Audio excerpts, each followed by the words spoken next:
ஆகையால் தேவனுக்கு கீழ்ப்படிந்திருங்கள், பிசாசுக்கு எதிர்த்து நில்லுங்கள், அப்பொழுது அவன் உங்களுக்கு ஓடி போவான். கண்களை மூடி ஆண்டு சமர்த்தி ஜெபிக்கலாம். அன்பின் பரலோக பிதாவையும் கோடி ஸ்தோத்திரம்பா. மகிமையும் மாட்சிமையும் நிறைந்த நல்லாண்டவரே, நீங்கள் கொடுத்த ஞாயிற்றுக்கிழமை இந்த காலை பொழுதிலும் கர்த்தருடைய சமூகத்தில் வார்த்தைக்காக நாங்கள் ஜெபிக்கிறோம். வார்த்தையில் இடைப்படுகிற கர்த்தர் பேசும், உற்சாகத்தின் ஆவியை தாரும், உன்னத பலத்தால் இடைக்கட்டும், தடைகளை நீக்கப்படும், செவிகள் திறக்கப்படட்டும். ஆண்டவரே, அடிமையின் நாவும் கட்டவிழ்க்கப்பட்டு தேவனுடைய வார்த்தையை ஆண்டு தாராளமாக சொல்ல உதவி செய்யும். ஆவியானவர்களுக்கு உதவி செய்யும். மீட்பர் இயேசு கிறிஸ்து நாமத்தில் ஒவ்வொரு பிள்ளை செவிகளும் வார்த்தையால் நிரப்பப்படட்டும். வாரம் முழுவதும் உலக காரியங்களால் நிரப்பப்படுகிற செவிகள் இந்த வாரத்தின் முதல் நாள் கர்த்தருடைய வார்த்தையில் நிரப்பப்பட உதவி செய்யும். இது எங்களை நடத்தி செல்லட்டும். நித்திய ஜீவனை நடத்தும்படியாக மீட்பர் இயேசு நாமத்தில் விடுகிறோம் ஜெபங்கள் நல்ல பிதாவே, ஆமென். ஹல்லேலூயா. கர்த்தருடைய நாமம் மகிமைப்படுவதாக. தேவ சமூகத்தில் ரோமர் 2ஆம் அதிகாரம் 6ஆம் வசனத்தை நம்ம தியானித்து வருகிறோம். தேவன் அவனவனுடைய கிரியைகளுக்கு தக்கதாக அவனவனுக்கு பலன் அளிப்பார். பலன் அளிக்கிறவர் என்ற வார்த்தையின் அடிப்படையில் என்ன கிரியை செய்கிறோமோ அந்த கிரியை கொண்டு அவர் பலன் கொடுக்கிறவர்னு சொல்லி நம்ம தியானிச்சுட்டு வரோம். முதல் வாரத்தில் கூட நன்மை என்ற கிரியைகளை செய்கிற பொழுது பலன் அளிப்பார்னு சொல்லி பார்த்தோம். கடந்த வாரத்தில் கூட 2வது வாரத்தில் கூட அன்பு கூறுங்கள், அன்பினால் கிரியைகளை நடப்பித்தல். முதல்ல தேவனிடத்தில் அன்பு, அப்புறம் மனுஷனிடத்தில், அதில் கூட தன்னிடத்திலும் பிறனிடத்திலும். இந்த அன்பை குறித்து தேவத்தில் வார்த்தையில் தியானித்தோம். இந்த நாள் 3வது ஞாயிற்றுக்கிழமை பொழுதும் கூட நம்ம வாசித்த யாக்கோப்பு 4:7 ஒரு வசனம் வாசித்தோம். இந்த வசனம் விதமாக சொல்கிறது, தேவனுக்கு கீழ்ப்படிந்திருங்கள், பிசாசுக்கு எதிர்த்து நில்லுங்கள்,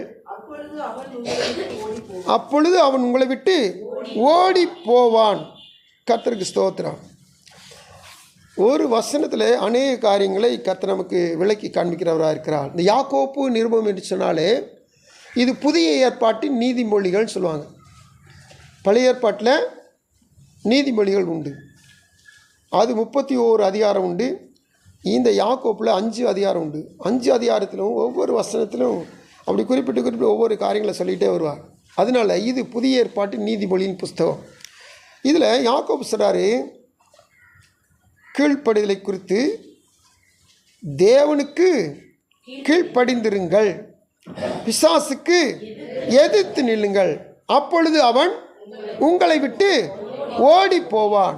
கர்த்தருக்கு சொல்லும் கீழ்ப்படிதல், அதுக்கடுத்து பிசாசின் காரியம், அதுக்கடுத்து அவன் நம்மளை விட்டு என்ன செய்யனா அகன்று போகிற காரியம். இதை குறித்து வேதம் யாக்கோப்பு மூலம் இன்றைக்கி நமக்கு சொல்லித்தருது.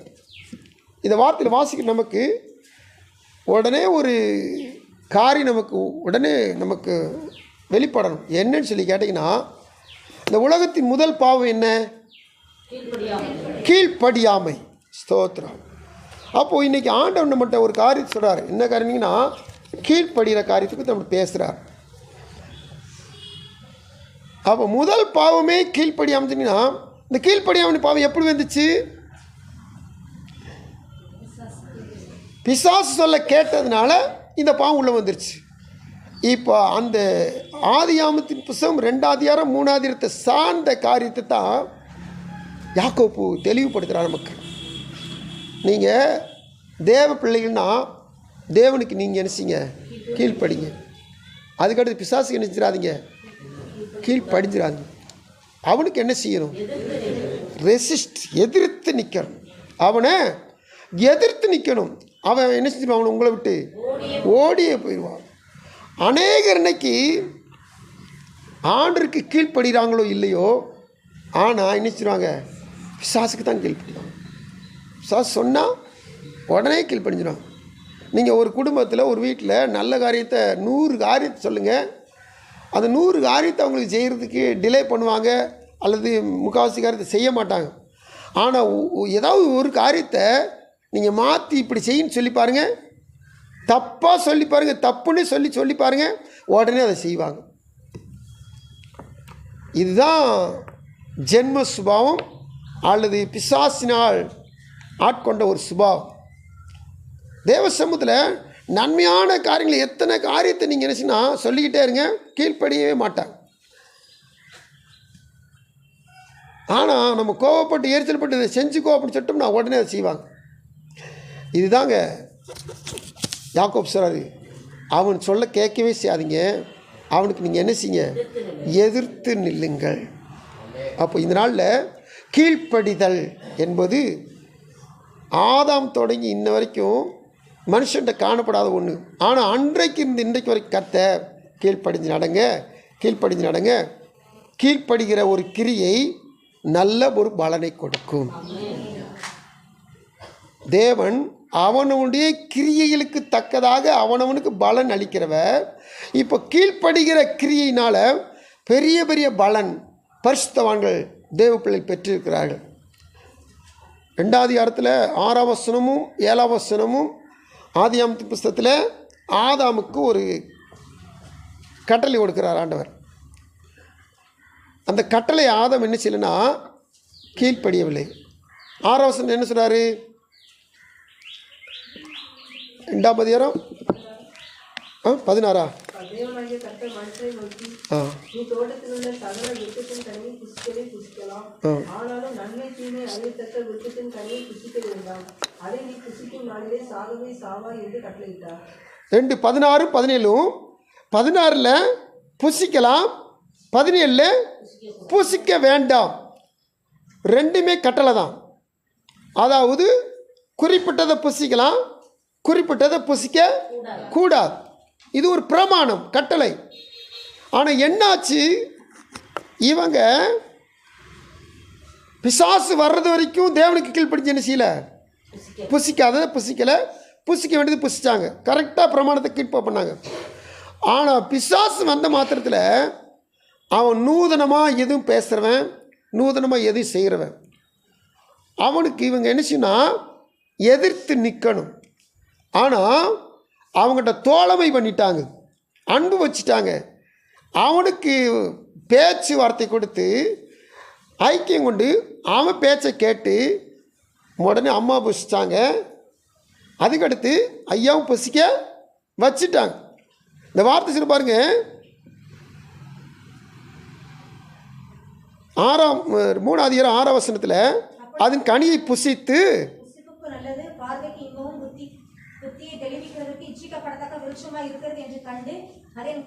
பறித்து புசித்து அவனும் புசித்தான். அப்போ 2:16, 17 கட்டளை கொடுத்திருக்கிறார், கீழ்ப்படிய ஒரு கட்டளை கொடுத்திருக்கிறார். இப்போ 3ஆம் அதிகாரத்தில் 6ஆம் வசனத்தில் இவங்க என்ன செஞ்சிட்டாங்கன்னா கட்டளையை மீறிட்டாங்க, கீழ்ப்படியாமல் போயிட்டாங்க. எனவே தான் வேதம் முழுக்க நமக்கு அடிக்கடி வார்த்தை சொல்லப்படுது, தேவனுக்கு கீழ்ப்படிந்திருங்கள், தேவனுக்கு கீழ்ப்படிந்திருங்கள். இப்போ கீழ்ப்படினால தான் நமக்கு ஆசீர்வாதம் உண்டு. கர்த்தருக்கு ஸ்தோத்திரம். இந்த சந்ததியில் தான் அருமையான ஆதியாகமத்தின் புஸ்தகம் 6ஆம் அதிகாரத்தில் ஒரு மனுஷன் வரார். அந்த மனுஷன் ஒரு பிள்ளை பிறக்குது, அந்த பிள்ளைக்கு பேர் வைக்கிறார். பேர் வச்சுட்டு அதுக்கு அர்த்தத்தையும் அவர் சொல்கிறார். 28ஆம் வசனம், 5ஆம் அதிகாரம் 28ஆம் வசனம், ஆதியாகமம் 5:28 வாசிங்க. லாமேக்கு 182 வயதான போது ஒரு குமாரனை பெற்று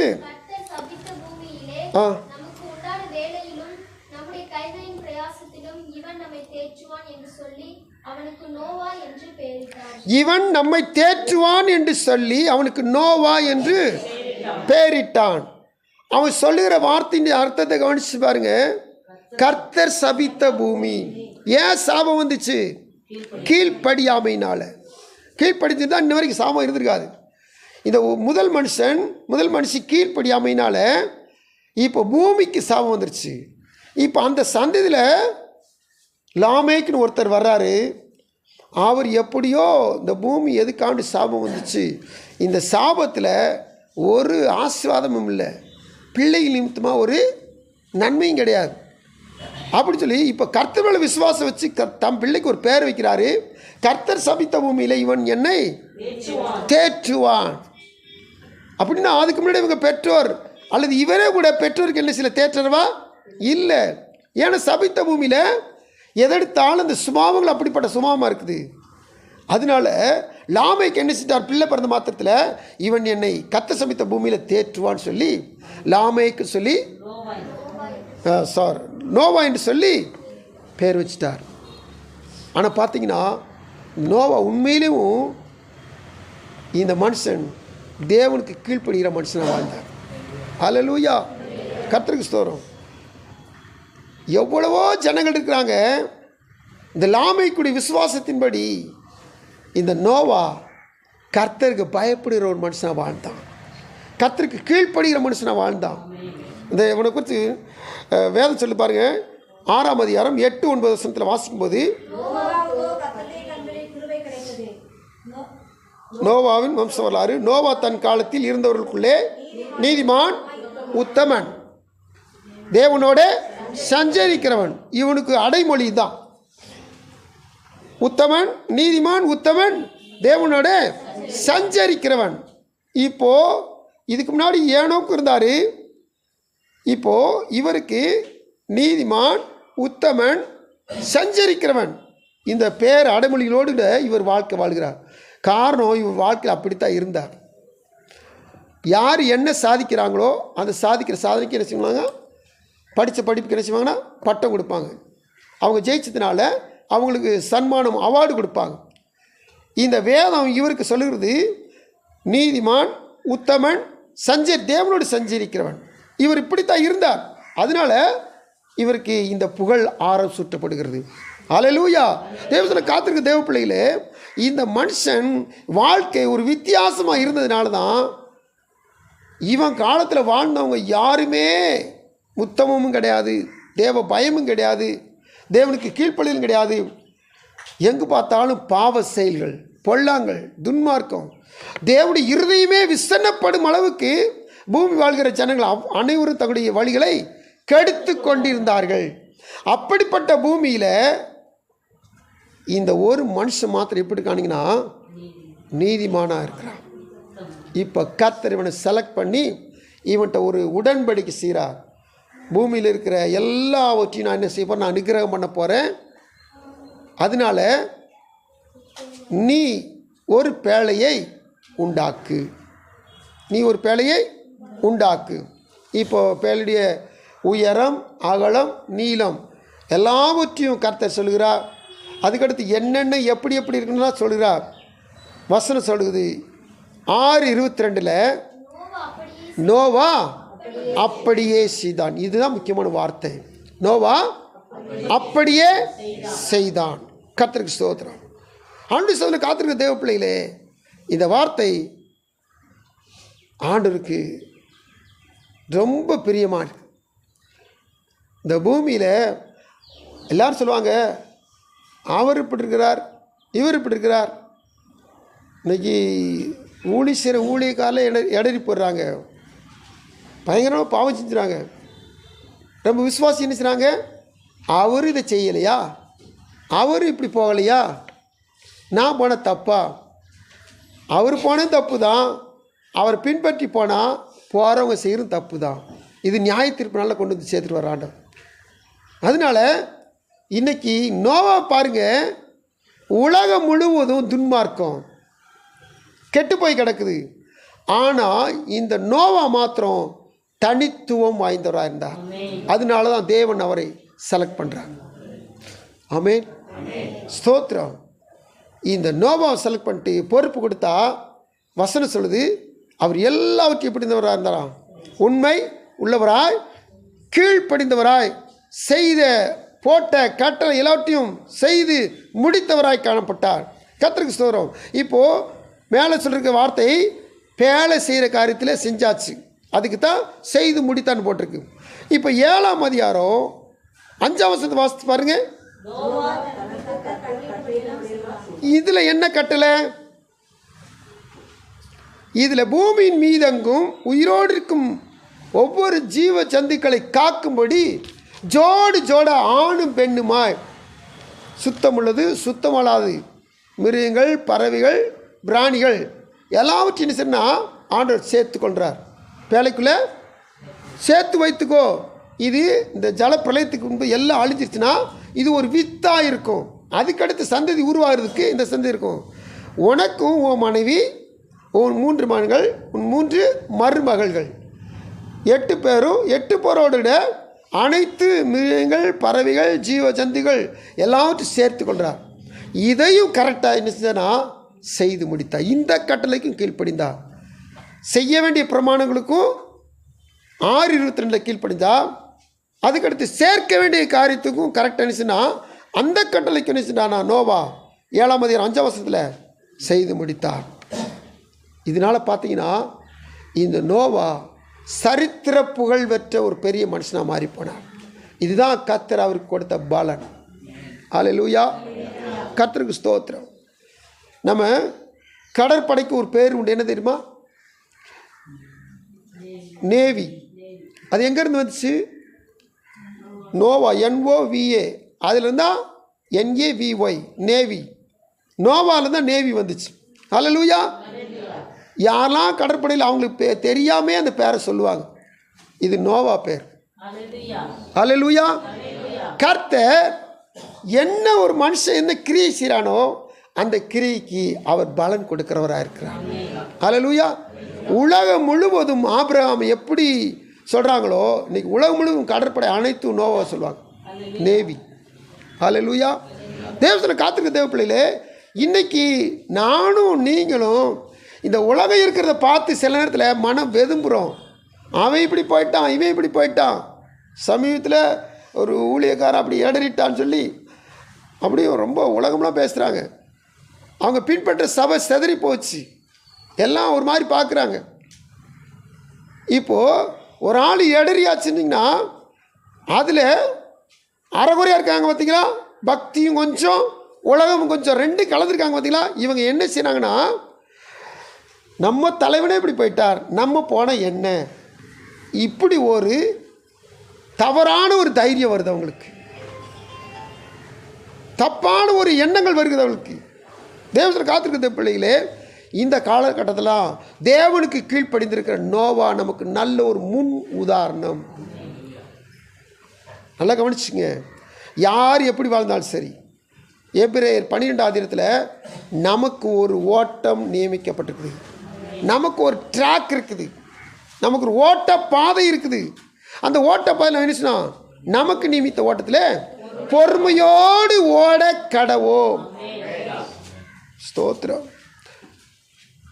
நீங்கள் டென்ஷன் படாதீங்க, அவன் இப்படி இவன் இப்படி டென்ஷன் படாதீங்க. தேவசமர் காத்திருக்க தேவ பிள்ளைகளை யாரையும் பார்த்து இடறி போகாதீங்க. உங்களுடைய பார்வை சிந்தை எல்லாம் இயேசுவின் வழியில் இருக்கணும். நமக்கு நியமிச்சார் ஒரு ஓட்டத்தை. இந்த 100 மீட்டர் ஓட்டப்பந்தயத்தில் மட்டும் என்ன சொன்னால் ட்ராக்கு தவறக்கூடாது. மற்றபடி 1000 மீட்டர் 5000 மீட்டர் அப்படிலாம் ஓட்டப்பந்தயம் இருக்குது. அதெல்லாம் ட்ராக் என்ன சொன்னால் ஒரு ரவுண்ட் அடிச்சுட்டு அடுத்த ட்ராக் மாறிக்கலாம். ஆனால் 100 மீட்டர் ஓட்டப்பந்தயத்தில் மட்டும் எந்த ட்ராக் 8 இருக்குன்னா 8 ட்ராக்கில் அவங்களுக்கு கொடுக்கப்பட்டதெல்லாம் ஓடணும். அவங்க என்ன சொன்ன ட்ராக்கை மாற்றினா அவங்களுக்கு அவார்டு வாங்க முடியாது. ஃபஸ்ட்டு வந்தாலும் அவார்டு வாங்க முடியாது. இந்த ஆவிக்கிற ஓட்டம் அப்படித்தான், நமக்கு நியமித்திருக்க ஓட்டம். ஒரு மனுஷன் குறுக்கு வழியில் போய் டக்குன்னு சம்பாரிச்சுட்டான், பெரிய ஆள் ஆகிட்டான். அதனால நானும் குறுக்கு வழியில் போய் சம்பாதிக்க நினச்சா இப்போ ட்ராக் மாறுதுன்னு அர்த்தம். எந்த விதத்திலும் வேத பிரமாணத்துக்கு மாறி நடக்கவே கூடாது. நான் தேவனுக்கு கீழ்ப்படிந்திருக்க வேண்டும். அல்லேலூயா. வசனம் சொல்லுது, தேவனுக்கு கீழ்ப்படிந்திருங்கள், பிசாசுக்கு எதிர்த்து நில்லுங்கள். அன்னைக்கு அந்த ஏவாள் அடுத்து அந்த ஆதாம் அவங்க எதிர்த்து நிற்காதனால இன்ன வரைக்கும் இந்த கீழ்ப்படியாமல் நம்ம தொட்டுக்கிட்டே இருக்குது. இந்த கீழ்ப்படியாமல் தான் ஆசீர்வாதத்துக்கு தடையாக இருக்குது. இந்த கீழ்ப்படியாமல் தான் அநேகரை நித்திய ஜீவனுக்கு வர விடாமல் தடுத்துக்கிட்டே இருக்குது. நம்ம கீழ்ப்படிப்போம். இப்படி கீழ்ப்படிகிற பொழுது நிச்சயமாய் கர்த்தர் பலன் தர வல்லவராக இருக்கிறார். இந்த வழியில் தான் ஆபிரகாமும் கீழ்ப்படிந்தார். இந்த வழியில் தான் அவங்க மகன் ஈசாக்கு கீழ்ப்படிந்தார். இந்த வழியில் தான் யாக்கோப்பு கீழ்ப்படிந்தார். இப்படி வரிசையாக தேவபுத்திரர்கள், விசேஷித்த தேவ புருஷர்கள், வேத பண்டிதர்கள், வேதத்தில் இருக்கிற விசேஷித்த பேருடைகளை எல்லாம் பாருங்க, எல்லாரும் கீழ்ப்படிதில்லை, தேவனுக்கு கீழ்ப்படிந்து நடந்தவராக இருப்பார்கள். அல்லேலூயா, கர்த்தருக்கு ஸ்தோத்திரம். இந்த கீழ்ப்படுகிற காரியம் நமக்கு முடியாதது போல தெரியும். இது எப்படி நான் செய்கிறது, இதை போய் நான் எப்படி செய்ய முடியுமா அப்படின்னு நினைப்பாங்க. நீங்கள் செஞ்சு பாருங்கள், கீழ்ப்படிஞ்சு பாருங்கள், அதில் இருக்க ஆஸ்வாதம், அதுக்கு இருக்கிற பலன், அது பெரிய விசேஷித்ததாக இருக்கும். யாராவது ஒரு மனுஷன்ட்ட தேவன் ஓ மகனை எனக்கு வெட்டி பலி செலுத்து அப்படின்னு சொன்னால் எந்த தகப்பனும் பிள்ளையை வெட்டி பலி செலுத்தவே மாட்டான். அதுலேயும் கூட ஒரே ஒரு பிள்ளை, வாரிசுக்கு ஒரு பிள்ளை தான், செல்லமாக கொஞ்சருக்கு ஒரு பிள்ளை தான், எல்லாம் ஒட்டுமொத்தத்துக்கு ஒரு பிள்ளை தான். அந்த ஒரு பிள்ளையை கொண்டு வந்து பலி செலுத்தினா யார் முடியவே முடியாது. ஆனால் வேதம் சொல்லுகிறது, இந்த ஆபிரகாம் தன் பிள்ளையை தேவனுக்கு பலி செலுத்த ஒப்புக்கொண்டான், காரியத்தை செயல்பட துவங்கினான், காரியத்தை செய்வதற்காக முற்பட்டுட்டான். 22ஆம் அதிகாரம் 10ஆம் வசனத்தை வாசித்து பார்த்தீங்கன்னா, அவன் கத்தியை ஓங்குறான். அது வரைக்கும் கத்தரிச்சிட்டார், ஒன்றும் சொல்லலை. தன் பிள்ளையை பலி செலுத்திருக்காக என்ன செய்றான், கத்தி எடுத்து 10ஆம் வசனத்தை வாசிக்கும் போது கத்தியை எடுத்தான். ஆபிரகாமே ஆபிரகாமே என்று கூப்பிட்டார். அவன் இதோ அடியேன் என்றான். அப்பொழுது அவர், பிள்ளையாண்டான் மேல் உன் கையை போடாதே, அவனுக்கு ஒன்றும் செய்யாதே. நீ அவனை உன் புத்திரன் என்றும் உன் ஏக சுதன் என்றும் பாராமல் எனக்காக ஒப்புக் கொடுத்தபடினால் நீ தேவனுக்கு பயப்படுகிறவன் என்று இப்பொழுது அறிந்திருக்கிறேன் என்றார். தேவனுக்கு பயப்படுதல் அப்படின்னா இப்போ 18ஆம் வசனம் வாசிங்க, இடையில வாசிக்க போகிறோம். என் சொல்லுக்கு கீழ்ப்படிந்தபடினால். இப்போ 12ஆம் வசனம் என்ன வாசித்தோம், தேவனுக்கு பயப்படுகிறவன். 18ஆம் வசனம் என்ன வாசிக்கிறோம், சொல்லுக்கு கீழ்ப்படுகிறவன்.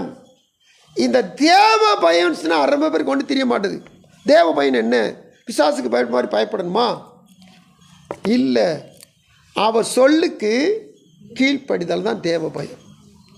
ஆமென், கர்த்தருக்கு ஸ்தோத்திரம். தேவ பிள்ளைகள் தேவனுடைய சொல்லுக்கு கீழ்ப்படிய வேண்டும், இதுதான் தேவ பயம். அப்போது இந்த ஸ்கூலில் படிக்கிறவங்களுக்கு ஒரு ஃபார்முலா சொல்லிக் கொடுப்பாங்க, ஒரு வசனம் சொல்லி கொடுப்பாங்க, கர்த்தருக்கு பயப்படுதலே பியோ, கர்த்தருக்கு பயப்படுதலே ஞானத்தின் ஆரம்பம். அப்போது ஞானம் ஒரு மனுஷனுக்கு வேணும்னா கர்த்தருக்கு பயப்படணும். அப்போ கர்த்தருக்கு பயப்பட பயம்னா என்ன? ரொம்ப பேருக்கு பயப்பட பயம் ஞானத்தின் ஆரம்பம் நல்ல வசனம் தெரியும், ஆனால் பயப்பட பயம்னா என்ன? தேவ சொல்லுக்கு கீழ்ப்படி. ஆண்டருக்கு பிடிக்காத தீமைகள் ரொம்ப உண்டு, நமக்கும் வேண்டாத தீமைகள் உண்டு, இதெல்லாம் வெறுக்கணும். இதுதான் தேவனுக்கு பயப்படுற பயம். அப்போ தேவ சமூகத்தில் இந்த ஆபிரகாம் ஆண்டு சமூகத்தில் பெரிய ஆஸ்வாதத்தோடு இந்த நாள் வரை உலகத்தில் பேர் பெற்றவனாக இருக்கிறார், பெரிய பலனை பெற்றுக்கொண்டவராக இருக்கிறார். எப்படி? அவர் கீழ்ப்படிந்தார். இன்னைக்கு இப்ராஹிம் சொல்லி பேர் இருக்குது பார்த்தீங்களா? இப்ராஹிம் இந்த பேர் ஆபிரகாம்ன்ற பேர் தான். இதை முஸ்லீம்கிட்ட போனவே அவங்க என்ன செய்வாங்கன்னா இப்ராஹிம் சொல்லுவாங்க.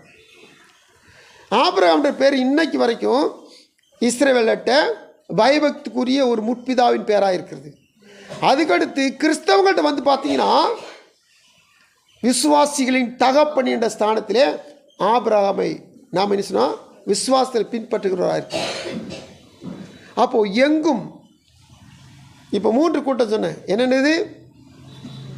இஸ்லாமியர், யூதர்கள், கிறிஸ்தவர்கள். 3 மத பிரிவினரும் இந்த ஆபிரகாமை மதிக்கிறார்கள். இந்த மதிக்கிறது அவருக்குரிய பலன். அடுத்தபடியாக இன்னும் இந்த ஆபிரகாமுக்கு சந்ததி உண்டு. அது யாருன்னு சொல்லி கேட்டிங்கன்னா இஸ்மவேலர் தான். இஸ்மவேலர் இஸ்லாமியர். யாருன்னு சொல்லிங்கன்னா கேத்தூரால் சந்ததியார். கேத்துரான்னு சொல்லி ஒரு மறுமனையாட்டியும் ஆபிரகாமுக்கு இருந்தாங்க. அவங்க ஆபிரகாமால் வெகுமானத்தை கொடுத்து கீழ் தேசத்துக்கு அனுப்பிவிடப்பட்டார்கள். இவங்களைத்தான் ஆரியர்னு சொல்கிறாங்க. இவங்களைத்தான் ஆரியர் அப்படின்னு சொல்கிறாங்க. இவங்களும் யார் சொல்லி கேட்டிங்கன்னா ஆபிரகாமின் சந்ததியார். அல்லேலூயா. அப்போது ஏறத்தாழ உலகத்தில் 3/4 மேலே எல்லா ஜனங்களும் ஆபிரகாம் பேரை போற்றுவலாக இருக்கிறார். இவ்வளவு பெரிய போற்றுதலுக்கு காரணம் தேவன் ஒரு சொல் சொன்னார், அந்த சொல்லுக்கு ஆபிரகாம் கீழ்ப்படிந்தார். இன்னைக்கு நானும் நீங்களும் கர்த்தர் சொன்னார்னா அதுக்கு கீழ்ப்படிச்சிட்டோம்னா ஆண்டவர் இதை போலவே நம்முடைய பேரை பெருமைப்படுத்த வல்லவராக இருக்கிறார். ஆபிரகாம் அழைக்கும் போது உன் பேரை பெருமைப்படுத்துவேன்னு சொன்னார். இன்னைக்கு வரைக்கும் பாருங்க ஆபிரகாம் பேர் பெருமைப்பட்டு கொண்டே இருக்கு. புதிய ஏற்பாட்டு எடுத்த மாத்திரத்தில் என்ன பேர் தான் வருது? ஆபிரகாம்ன்ற பேர் தான் வருது.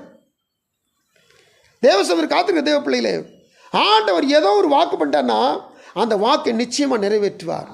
அதை சந்ததி சந்ததியாய் அவர் நிறைவேற்ற வல்லவராக இருக்கிறார். நாம் செய்ய வேண்டிய ஒரே ஒரு காரியம் கீழ்ப்படிதல். கர்த்தருக்கு கீழ்ப்படிவோம். நிச்சயமாக கீழ்ப்படுகிற பொழுது கர்த்தர் உயர்த்த வல்லவராக இருக்கிறார். கர்த்தருக்கு ஸ்தோத்திரம். அடுத்தபடியாக இந்த வசனத்தை நம்ம வாசித்தோம். ஆண்டவர் சொல்றாரு 17 வசனத்தில் 22:17 ஆசீர்வதித்து போலவும் பண்ணுவேன் என்றும்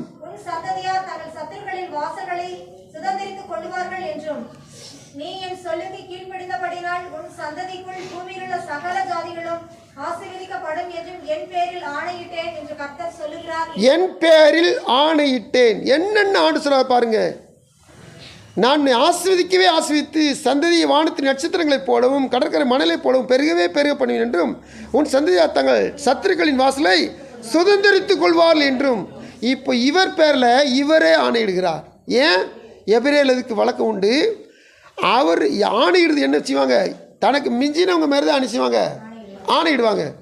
எங்கள் அம்மா மேலே ஆணுங்க, எங்கள் அப்பா மேலே ஆணுங்க, சாமி மேலே ஆணுங்க முடிவாங்க, தண்ணிலும் உயர்ந்தவங்க மேலே செய்வாங்க, ஆணையிடுவாங்க, சத்தியம் பண்ணுவாங்க. ஆனால் கர்த்தருக்கு மிஞ்சின வல்லமை ஒன்றுமே கிடையாது. அதனால அவர் என்ன செய்றாரு? அவருடைய பேர்லேயே என்ன செய்றாரு? ஆணையிடுகிறார். நிச்சயமாக இது உறுதி. இந்த உறுதி வாக்கு நாம் விசுவாசிக்கிற பொழுது நாமும் ஆபிரகாமின் சந்ததிகளாய் மாறுகிறோம். இப்போ சந்ததிக்கு தானே ஆசீர்வாதம். உன் சந்ததியார் தங்கள் சத்துருக்களின் வாசலை சுதந்திரித்துக் கொள்வார்கள். அப்போ இது எழுத்தின்படியான இஸ்ரேல் சந்ததிக்கு வந்து ஆசீர்வாதம் உண்டு. ஸ்பிரிச்சுவல் நம்ம சந்ததி, நம்ம ஆவிக்கிற சந்ததி, நமக்கும் இந்த ஆசீர்வாதம் உண்டு. ஏன்னா கலாத்தியர் 3 வாசிக்கிறோம், விசுவாசம் உள்ள எல்லாருமே ஆபிரகாமின் சந்ததி, அவர் விசுவாசிகளுக்கு தகப்பன். 3 4 கலாத்தியரில்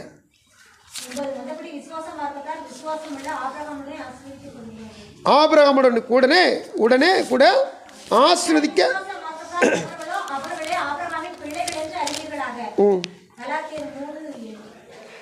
அப்போ தேவ சமுதிரம் பாருங்க, அவனுடைய வார்த்தை சொல்லுது நாம் தேவனுக்கு கீழ்ப்படிந்திருக்க வேண்டும். யார் யாரை பார்த்தோம்? ஆபிரகாம். சரி, அடுத்து வேதம் சொல்லுகிறது கீழ்ப்படிதலை குறித்து. எபேசியர் 6:1 பிள்ளைங்க சொல்லுங்க.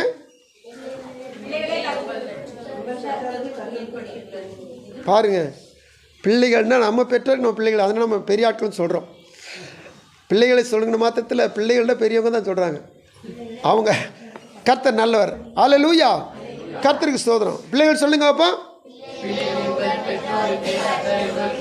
பெற்றோருக்கு என்ன செய்யணுமா? கீழ்ப்படியணுமா? நீ பெற்றோருக்கு கீழ்ப்படினால இது வாக்குத்தத்தம் உள்ள முதலாம் கற்பனையாக இருக்கபடினால நமக்கு என்ன ஆசீர்வாதம் உண்டு? பூமியிலே வாழ்நாள் நீடித்திருக்கும், அற்ப ஆயுசு இருக்காது. பெற்றோருக்கு கீழ்ப்படியவங்களுக்கு சொற்ப ஆயுசு இருக்கவே இருக்காது. பெற்றோருக்கு என்ன செய்யணும்? நம்ம கீழ்ப்படியணும். அதாவது ஈசாக்கு தேவனுக்கு கீழ்ப்படிஞ்சார், பெற்றோருக்கும் கீழ்ப்படிஞ்சார். நல்லா கவனிங்க. அடுத்தபடியாக யாக்கோபு எடுத்துக்கொண்டீங்கன்னா, யாக்கோபு குடும்பத்தில் யாக்கோபுடைய பெற்றோர் காரியங்களில் ஏசாவுக்கும் யாக்கோப்புக்கும் சேஷ்ட புத்திர பாகத்திலும் சரி, ஆசீர்வாதத்தை இவன் திருட்டுத்தனமாக யாக்கோப்பு அவங்க அம்மா பேச்சை கேட்டு வாங்கி கொண்டதுனாலும் சரி, இப்போ என்ன செஞ்சான், ஏசாவை பகைக்க ஆரம்பிச்சிட்டான். இப்போ ஏசா என்ன செய்றான், என் தம்பியை ஒரு நாள் என்ன செய்வேன், எங்கள் அப்பா சாகிற அன்னைக்கு அவனை கொன்னே போடுன்னு அவன் என்ன செய்றான், தனக்குத்தானே ஒரு தீர்மானம் பண்ணிக்கிட்டான்.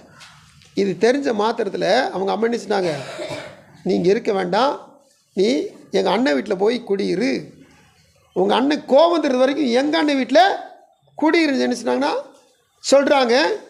ஈசாக்கும் யாக்கோப்பை கூப்பிட்டு இந்த மாதிரி நீ என்ன செய், லாபான்ட்ட போய் தாமாவின் வீட்டில் போய் என்ன செய்யணும் குடியிருன்னு சொல்லி அனுப்பி விடுறார்.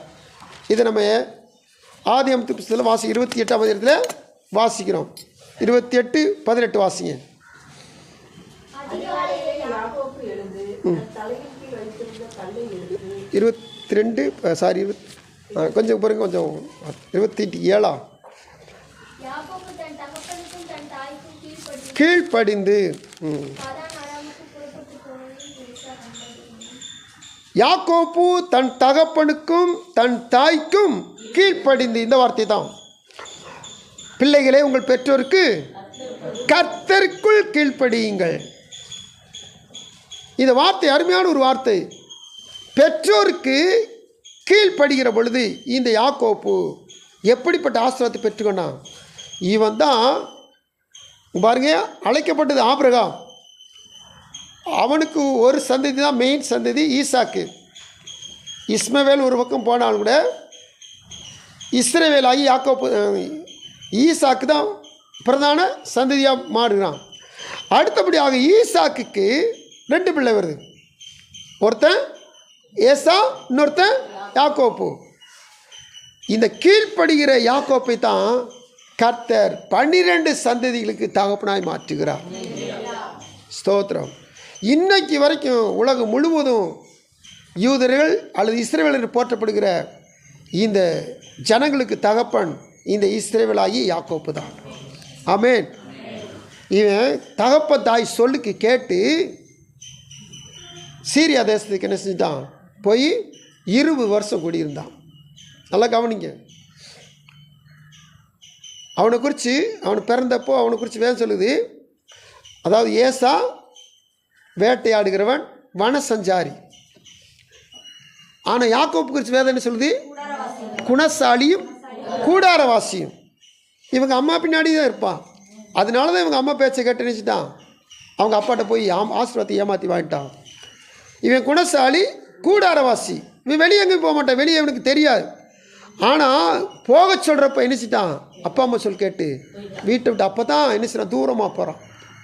இவன் கூட அடிக்கடி வனாந்தரத்துக்கு போவான், வனத்துக்கு போவான், வேட்டையாடுவான்.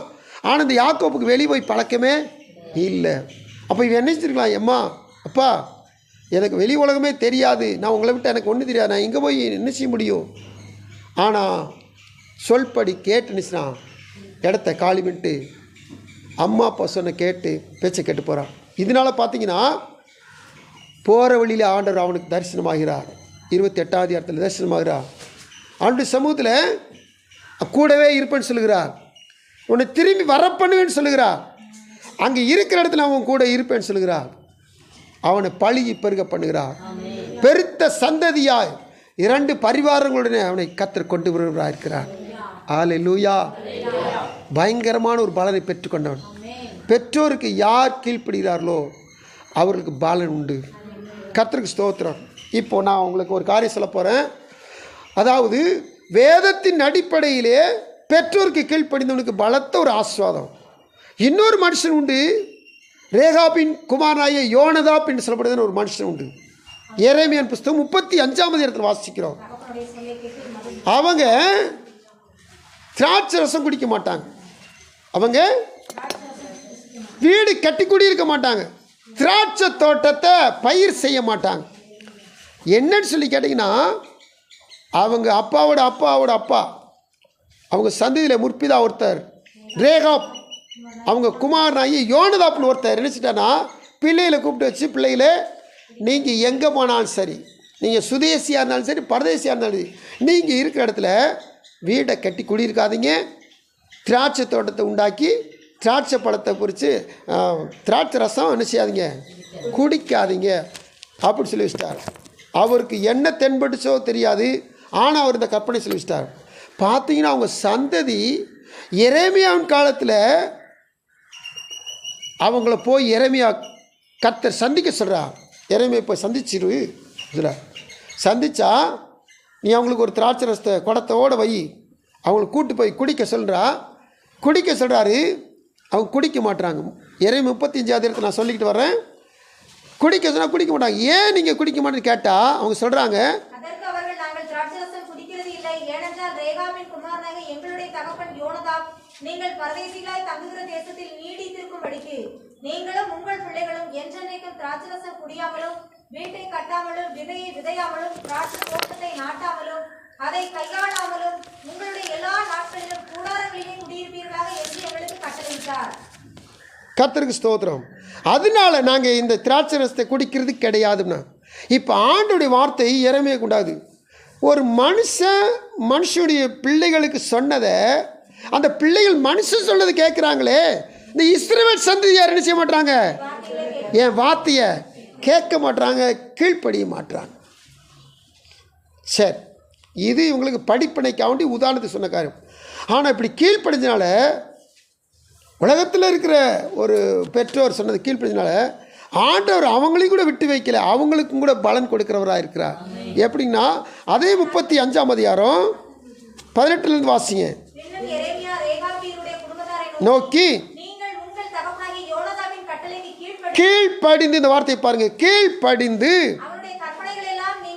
கை கொண்டு, ஆதலால் முக்கியமான காரியம், ஆதலால் சகல நாட்களில் எனக்கு முன்பாக ரேகாபின் குமாரனாகிய யோனதாப்புக்கு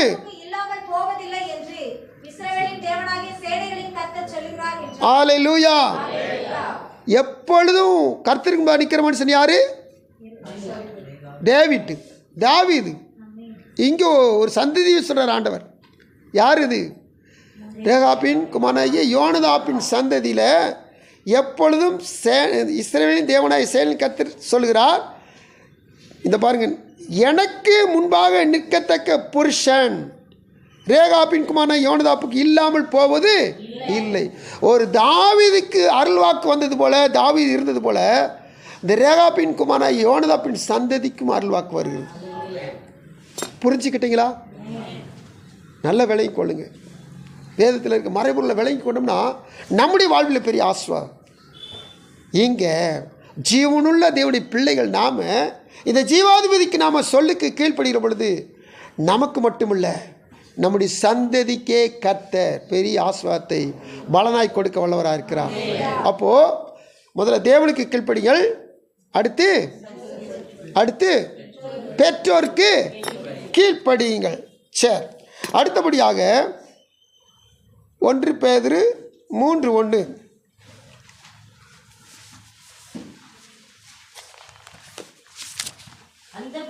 அந்தபடி மனைவிகளே புருஷர்களுக்கு கீழ்ப்படிந்திருங்கள். அவர்களில் யாராவது திருவசனத்திற்கு கீழ்ப்படியாதவர்களாய் இருந்தால் பயபக்தியோடு கூடிய உங்கள் கற்புள்ள நடக்கையை அவர்கள் பார்த்து போதனையின்றி மனைவிகளின் நடக்கையினாலே ஆதாயப்படுத்திக் கொள்ளப்படுவார்கள். இப்படியே 5 வசனம், இப்படியே நம்பிக்கையாய் இருந்த பரிசுத்த ஸ்திரீகளும் தங்களுடைய புருஷர்களுக்கு கீழ்ப்படிந்து தங்களை அலங்கரித்தார்கள். கர்த்தருக்கு ஸ்தோத்திரம். தேவ சமூகத்தில் இந்த வார்த்தை சொல்லுகிறது, ஆளுடைய பிள்ளைகள் ஸ்திரீகள் ரட்சிக்கப்படாத கணவன் இருப்பார்கள் சொன்னால் அவங்க என்ன சொன்னாலும் கீழ்ப்படிஞ்சு அவங்களை என்ன செய்யணுமா? ஆதாயப்படுத்தணுமா? 5ஆம் வசனம் வாஸ்தவம். பூர்வத்திலே தேவனிடத்தில் நம்பிக்கையாக இருந்த பரிசுத்த ஸ்திரீகளும் தங்களுடைய புருஷர்களுக்கு கீழ்ப்படிந்து தங்களை அலங்கரித்தார்கள். அலங்காரம் என்பது கீழ்ப்படிதலுடைய ஒரு அம்சமும் ஒரு அலங்காரம் தான். பரிசுத்த அலங்காரத்தினுடைய கர்த்தரை தொழுது கொண்டு வார்த்தை பார்த்தீங்களா? அப்போ அந்த அலங்காரத்தில் இப்போ நம்ம டெக்கரேஷன் பண்ணுறோம், புது மாப்பிள்ளையை புது பெண்ணை டெக்கரேஷன் பண்ணுறோம், அப்புறம் மண்டபத்தை டெக்கரேஷன் பண்ணுறோம், இதெல்லாம் அலங்காரம். ஆனால் கர்த்தரை தொழுது கொள்வதற்கு ஒரு அலங்காரம் உண்டு. அந்த அலங்காரத்தை போல அந்த அலங்காரத்தில் ஒரு பகுதி தான் ஸ்திரீகள், இவங்களுக்கு மட்டுமா? புருஷர்களுக்கும் தான். கீழ்ப்படிதல் என்ற அலங்காரத்தோட கர்த்தர் என்ன சொன்னா நாம் சேவிக்க வேண்டும். ஆமென், ஹல்லேலூயா. இப்படித்தான் சாராள் இருந்தாங்கன்னு சொல்லி வேதம் சொல்லுகிறது. இப்படிதான் ரெபேக்காள் இருந்தாங்கன்னு சொல்லி வேதம் சொல்லுகிறது. ஆமென், கர்த்தருக்கு ஸ்தோத்திரம். இவங்களெல்லாம் வேதத்தில் புகழ்பெற்ற ஸ்திரீகள், குடும்பங்கள். தேவனுடைய சமூகத்தில் என்ன நடந்தால் சரி, ஒரு கீழ்ப்படிதலோட தேவ சமூகத்தில் குடும்பம், அதாவது மனைவிமார் ஸ்திரீகள் காணப்படும் சொன்னால் அந்த குடும்பம் ஒரு பரலோகமாய் காணப்படும். ஆமென், கர்த்தருக்கு ஸ்தோத்திரம். எங்கே ஸ்திரீகள் எதிர்த்து பேசி அல்லது எதிர்த்து நின்று சண்டை வருதோ அங்கே ஒரு பூமியிலே ஒரு நரகமாயிரும். அதாவது வேதம் சொல்லுகிறதப்பா சொல்கிறேன், நீங்கள் உடனே ஸ்திரீகளை தாக்கி பேசுகிறாங்கன்னு சொல்லி அப்படி ஒரு தப்பை என்ன கொண்டீங்கன்னா அது தவறு. வேதம் சொல்லுகிறத நம்ம கவனிச்சு பாருங்க. எந்த காரணத்தை கொண்டும் இந்த கணவனுக்கு ஸ்திரீகள் என்ன செய்யுமா, புருஷன் மனைவிகள் என்ன செய்யுமா, கீழ்ப்படிய வேண்டும். ஹல்லேலூயா, கர்த்தருக்கு ஸ்தோத்திரம். ஆனால் கணவனுக்கோ மனைவிடத்தில் அன்பு கூற வேண்டும். அவங்களும் பரலோகத்துக்கு பங்குள்ளவர்கள் என்று அறிந்து அவங்களில் அன்பு கூர்ந்து அவங்களை சரியாய் நடத்த வேண்டும் சொல்லி வேதம் புருஷனுக்கு அறிவுரை சொல்லுது. சரி, கர்த்தருக்கு ஸ்தோத்திரம். அடுத்தபடியாக தேவ சமூகத்தில் நம்ம வாசிக்கிற வசனம்னு சொல்லி கேட்டிங்கன்னா எபேசியர் 6:5 முதல் 8 வரை. வேலைக்காரரே, நீங்கள் கிறிஸ்துவுக்கு கீழ்ப்படிகிறது போல கிறிஸ்துவுக்கு கீழ்ப்படுகிறது போல சரீரத்தின்படி உங்கள் எஜமான்களாய் இருக்கிறவர்களுக்கும் பயத்தோடும் நடுக்கத்தோடும் கபடற்ற மனதோடும் கீழ்ப்படிந்து மனுஷருக்கு பிரியமா இருக்க விரும்புகிறவர்களாக பார்வைக்கு ஊழியம் செய்யாமல் கிறிஸ்துவின் ஊழியக்காரராக மனப்பூர்வமாய் தேவனுடைய சித்தத்தின்படி செய்யுங்கள். அடிமையானவனானாலும் சுயாதீனம் உள்ளவனானாலும் அவனவன் செய்கிற நன்மையின்படியே கர்த்தரிடத்தில் பலனை அடைவான் என்று அறிந்து மனுஷருக்கென்று ஊழியம் செய்யாமல் கர்த்தருக்கென்றே நல்மனதோடே ஊழியம் செய்யும். மனுஷருக்கு என்று ஊழியம் செய்யாமல் கர்த்தருக்கென்றே நல் மனதோடு ஊழியம் செய்யுங்கள். கர்த்தருக்கு ஸ்தோத்திரம். அப்போது ஆண்டுடைய வார்த்தை சொல்லுது, எந்த ஒரு பணி செஞ்சாலும் சரி எல்லாருமே வேலைக்காரங்க தான். கலெக்டருக்கு கீழே தாசில்தார், தாசில்தாருக்கு கீழே ஆர்ஐ கீழே இவங்க விஓஓ, அது கீழே தலையாரி, இப்படி வரிசையரமாக வரும், கீழே வந்துக்கிட்டே இருப்பாங்க. பாருங்கள், எந்த வேலை செஞ்சாலும் சரி அவங்களுக்கு மேலே ஒரு அதிகாரி இருப்பாங்க. அப்படி தானே? ஒரு தேசத்துக்கு முதல் அதிகாரி அவங்க ஜனாதிபதி. ஜனாதிபதியை பொறுப்பெடுக்கிற யார் பொறுப்பெடுக்க வைப்பா? அந்த பதவி ஏற்படுத்தி வச்சா ஜனாதிபதிக்கு பதவி பிரமாணம் யார் செஞ்சு வைப்பா? அந்த ஜட்ஜி இருக்கார் பார்த்தீங்களா, அந்த தேசத்துக்குள்ள பெரிய நியாயாதிபதி இருக்கார் பார்த்தீங்களா, அவர் பண்ணி வைப்பார். அவருக்கு இவர் பண்ணி வைப்பார். அப்போ இவருக்கு அவர் அதிகாரி, அவருக்கு இவர் அதிகாரி. நல்லா தெரிஞ்சுங்க. அப்போ எல்லாருக்கும் மேலே ஒரு அதிகாரம் இருக்குது. அப்படி தானே? அப்போது அதிகாரத்துக்கு எல்லாருமே கீழ்ப்பட்டிருக்கனால எல்லாருமே மேன்மையானவர்களுக்கு கீழ்ப்படிந்து தான் நடக்கணுமா? ஆமென். இப்படி கீழ்ப்படிந்து நடக்கும்போது பெரிய ஆசீர்வாதம் உண்டு. இந்த ஆசீர்வாதத்தை நீங்கள் எங்கே வாசிக்கலாம்னா எலியேசர்ட்ட வாசிக்கலாம். ஆபிரகாமுடைய வேலைக்காரன் பார்த்தீங்கன்னா, பெண்ணு பார்க்க யார் போகணும்? அப்பா அம்மா தானே போகணும். அம்மா இறந்துட்டாங்க, அப்போ யார் போகணும்? அப்பா தானே போகணும். ஆனால் பெண்ணு பார்க்க யார் போகிறா? வேலைக்காரன் போகிறான். அப்போ எவ்வளவு உண்மையாக இருந்திருப்பான்னு பாருங்கள். இந்த வேலைக்காரன் போகும்போது 10 ஒட்டகங்களை உச்சிதமானதை கொண்டு போகிறான். ஒரு ஒட்டகத்தில் கொண்டு போனாவே அவளுக்கு உச்சிதம் கிட்டதாவே அது பெரிய கோடீஸ்வரன். 10 ஒட்டகத்தில் உச்சிதங்களையும் ஒரு மனுஷனை கொடுத்தோன்னா அப்போ அந்த வேலைக்காரன் எவ்வளோ உத்தமாக இருந்திருப்பான்னு பாருங்க. அல்லேலூயா. தேவசனை காத்துக்கு தேவ பிள்ளைகளே, இன்னைக்கு வரைக்கும் ஒவ்வொரு கல்யாண வீட்லேயும் யாரை பற்றி பேசுகிறாங்க? ஆபிரகாம் வேலைக்காரனை பற்றி பேசுகிறாங்க. அல்லேலூயா. ஆபிரகாம் பற்றி பேசுகிறவங்க கல்யாண வீட்டில் ஆபிரகாம் வேலைக்காரனையும் பற்றி பேசுகிறாங்க. பலன். அல்லேலூயா. தேவசனை காத்துக்கு தேவ பிள்ளைகள் கர்த்தருக்கு கீழ்ப்படியுது. அடுத்து பெற்றோருக்கு கீழ்ப்படிதல், அடுத்து புருஷனுக்கு கீழ்ப்படிதல், அடுத்து எஜமான்களுக்கு, அதாவது மேலான அதிகாரத்துக்கு கீழ்ப்படுது. வசனம் சொல்ல பாருங்க, 1 பேதுரு 2:18 வாசித்து பாருங்க.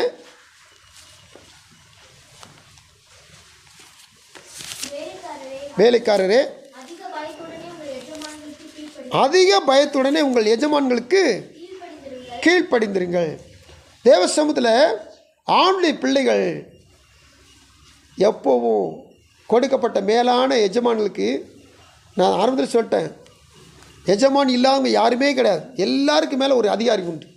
எல்லாருக்கும் மேலே ஒரு அதிகாரம் உண்டு. இப்போது குடும்பத்தில் யார் தான் தலைவன்? புருஷன் தான் தலைவன். அப்போது இந்த புருஷனுக்கு மேலே யாரும் கிடையாதுன்னு சொல்லி என்ன சொன்னால் புருஷன் தாண்டவம் ஆடக்கூடாது. கிறிஸ்து சபைக்கு தலையாக இருக்கிறா, குடும்பத்துக்கு அவர் தான் தலையாக இருக்கிறார். அப்போ கிறிஸ்துவுக்கு நம்ம என்ன சொன்னால் இந்த புருஷன் குடும்ப தலைவன் என்ன சொன்னோம்? கீழ்ப்படினும். அப்போ கர்த்தர் என்ன சொல்கிறார்? ஆபிரகாம் ஒரு புருஷன் தான், ஒரு குடும்ப தலைவன் தான். ஆனால் அவர் தேவனுக்கு கீழ்ப்படிந்திருந்தார், தலையாகிய கிறிஸ்துவுக்கு கீழ்ப்படிந்திருந்தார்.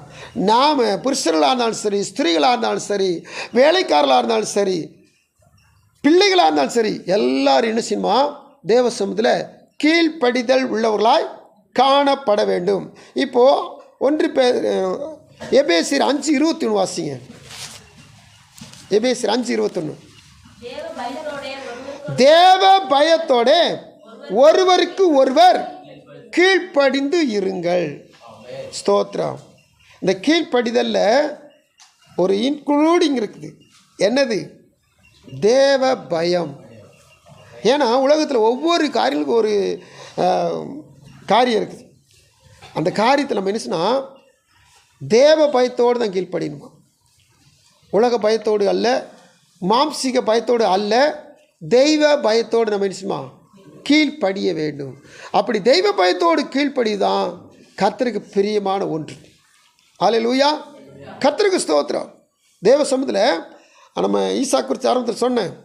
இந்த ஈசாக்கு ஆண்டவர் ஈசாக்கு பார்த்து சொல்கிறார், உன் தகப்பனாகி ஆபிரகாம் எனக்கு கீழ்ப்படிது இந்த தேசத்தில் தங்கியிருந்தான், நீயும் இந்த தேசத்தில் என்ன செய்? குடியிரு அப்படி சொல்லி கர்த்தர் சொல்கிறார். அதாவது ஆதியாகமம் 26வது இடத்துல. ஏன்னு சொல்லி கேட்டிங்கன்னா, ஆபிரகாம் நாட்களில் உண்டான பஞ்சத்தை போல் ஈசாக்கின் நாட்களில் ஒரு பஞ்சம் வந்துருச்சு. பஞ்சம் வந்த மாத்திரத்தில் எல்லாருக்கும் என்ன வரும்னு சொல்லி கேட்டிங்கன்னா, எகிப்தை தேடி ஓடுறதுக்கு தான் ஒரு எண்ணம் வரும். ஏன்னா என்ன பஞ்சம் வந்தாலும் சரி, அங்கே ஒரு பெரிய நதி ஓடுது. இந்த நைல் நதி ஓடுறதுனால அங்கே மேக்ஸிமம் என்னச்சுன்னா ஒரு சில வருஷங்களுக்கு பஞ்சம் அவங்கள மேலிடவே செய்யாது, மேற்கொள்ளவே செய்யாது. அதனால இந்த தேவ ஜனங்கள் எது ஒரு பஞ்சம் வந்து அவங்க டக்குன்னு நினைச்சிருவாங்க, பக்கத்து தேசத்துக்கு ஓடிடுவாங்க அல்லது எகிப்துக்கு ஓடிடுவாங்க. இது ஒரு பாரம்பரியமான ஒரு கதை. அதனால நெகமி காலத்தில் கூட என்ன செஞ்சாங்க, எலிமெலக்கு நெகமியும் மோவாப்புக்கு தேடி ஓடிவிட்டான் பஞ்சம் வந்த மாத்திரத்தில். இப்போது கேரார் தேசத்திலே குடியிரு, நான் குறித்த இந்த தேசத்தில் குடியிருன்னு சொல்லி ஆண்டு சொல்கிறார். இப்போ குடியிருந்ததுனால தெய்வ பயத்தோடு கீழ்ப்படிந்து அங்கே இருந்ததுனால 26ஆம் அதிகாரத்தில் பஞ்ச காலத்திலையும் அவன் விதை விதைத்தான், 100 மடங்கு கர்த்தர் ஈசாக்குக்கு பலன் கொடுத்தார். பலன் கொடுக்கிற தேவன் பார்த்து வரோம். இதனால் கீழ்ப்படிதல் தேவனுக்கு கீழ்ப்படிந்திருப்போம். அதுக்கடுத்து கிரமம் ஒவ்வொரு காரியத்திலும் கர்த்தர் சொன்ன வார்த்தையின்படியே கீழ்ப்படிந்திருப்போம். எல்லாவற்றுக்கும் பொதுவான வார்த்தையை நம்ம எபேசியர் 5:21 வாசித்தோம். தெய்வ பயத்தோடு எப்போதும் கீழ்ப்படுத்திருப்போம். கர்த்தர் தாமே நமக்கு அதற்கேற்ற பலனை கொடுக்க வல்லவராக இருக்கிறார். எல்லாரும் கண்கள் மூடி ஜெபிக்கலாமா?